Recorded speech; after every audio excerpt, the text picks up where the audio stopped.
साथियों, आज हम ऐसे 15 फ्रूट्स के बारे में बताने वाले हैं जो हमारे इम्यूनिटी को बूस्ट करता है। साथ ही साथ मैं इनका बताऊंगा कि विटामिन्स कौन से पाए जाते हैं, इसमें प्रोटीन होता है या नहीं होता है। तो ये सारी चीज़ों के बारे में, जैसे हमारा साइट्रस जो होता है वो हमारा ये विटामिन सी इसमें प्रचुर मात्रा में पाया जाता है और इस साथ साथ इम्यून सिस्टम को बहुत ज़्यादा मजबूत करता है। तो आप जैसे एग्जाम्पल के तौर पर नींबू, संतरे और ऐसे खट्टे पदार्थ जैसे इमली हो गया, आम हो गया, ये सारी चीज़ें आप यूज कर सकते हो। ठीक है।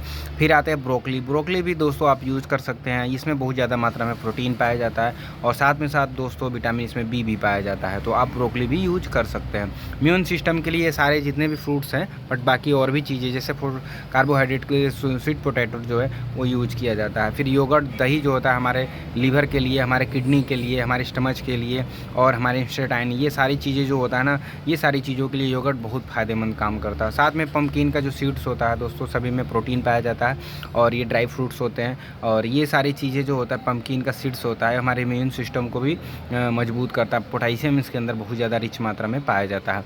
पीपर्स जो होता है और पपैया दोस्तों, पपैया खाने से जैसे किसी को भी पपैया दोस्तों, जैसे किसी को प्रॉब्लम है कॉन्स्टिपेशन का, तो पपैया खाएंगे तो कॉन्स्टिपेशन दूर होता है। कैरोट दोस्तों विटामिन ए का मेन स्रोत होता है। जिनको आँख की प्रॉब्लम होती है, रतौंधी होती है, तो उनको गाजर खाने के लिए सलाह दिया जाता है दोस्तों। साथ में डार्क ग्रीन जो होता है उसको भी आप यूज कर सकते हैं जो इम्यून बूस्टर के तौर पर।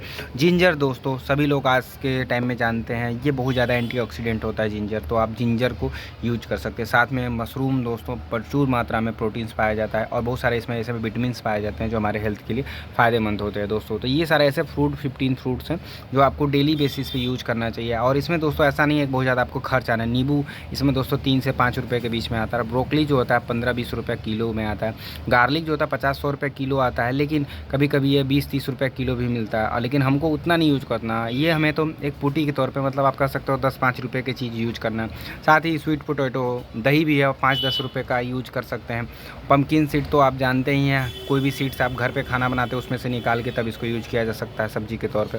पपैया भी दोस्तों आजकल गांव में हर जगह पाया जाता है। आप शहर में भी इसको रोप सकते हैं, या तो मार्केट से 60 रुपये केजी के हिसाब से भी या खरीद के खा सकते हैं। और आप 1 केजी पपैया नहीं खा सकते हो दोस्तों, तो आपको हमेशा 60 रुपये का लाओगे, 2-3 दिन खाओगे, 2-20 रुपये पड़ा। कहने का मतलब ये सारे जो फ्रूट्स हैं ना, ये 100 के नीचे ही आते हैं और ये आपके हेल्थ के लिए बहुत ज़्यादा फ़ायदेमंद होते हैं। आप इतना जो ये चीज़ मैंने लिखा हूँ, इससे ज़्यादा तो मुझे लगता है आजकल पिज़्ज़ा, बर्गर, मोमोज, फुल्की, चाट और अनहेल्दी चीज़ें खाने में आप लोग पैसा खर्च कर देते हो। लेकिन ये सारी चीज़ें हमारी इम्यूनिटी को जो मजबूत करता है, तो आप हर एक दिन, हर एक महीना, हर एक साल मजबूती से अपने शरीर को आगे ग्रो करते हो और ये चीज़ें आपके हेल्थ के लिए ज़्यादा फ़ायदेमंद होता है। तो हेल्दी अगर आप खाना खाएंगे तभी आप आगे ग्रो कर पाएंगे, आपकी बॉडी ग्रो करेगी। हमें एक दिन पिज़्ज़ा खाने से कोई साइड इफ़ेक्ट नहीं होगा, हो सकता है, लेकिन अगर हम एक दिन अगर ये सारी चीज़ें खाते तो हमें 10 दिन 20 दिन हमारे बॉडी में ये कंज्यूम करेगा और हमारे लिए फ़ायदेमंद रहेगा।